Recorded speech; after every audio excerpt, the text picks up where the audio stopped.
या न्यूज बुलेटिनचे सहप्रायोजक आहेत गोकुळ.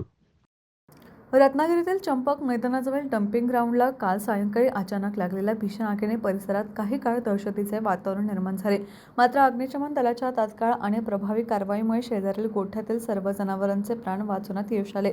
संध्याकाळी कचऱ्याच्या ढिगाऱ्यात अचानक आग भडकली. सुक्या कचऱ्याचे प्रमाण आणि प्लास्टिकसारख्या ज्वलनशील वस्तूंमुळे आगीत क्षणातच मोठ्या ज्वाळा उसळल्या.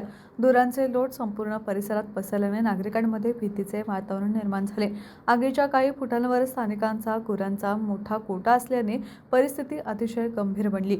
आग कोठ्याकडे सरकत असल्याचे दिसताच नागरिकांनी ताबडतोब नगर परिषदेच्या अग्निशमन दलाशी संपर्क साधला. माहिती मिळताच अग्निशमन दलाचे जवान घटनास्थळी दाखल झाले. त्याने प्रथम गोठ्याकडे जाणारा आगीचा मार्ग रोखण्यावर भर दिला.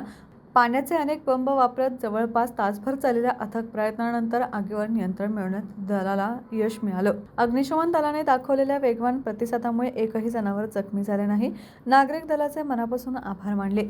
आगीचे नेमके कारण समजू शकले नसले तरी उन्हाळ्यातील उष्णता आणि सुक्या कचऱ्यामुळे आग लागल्याची शक्यता व्यक्त केली जात आहे.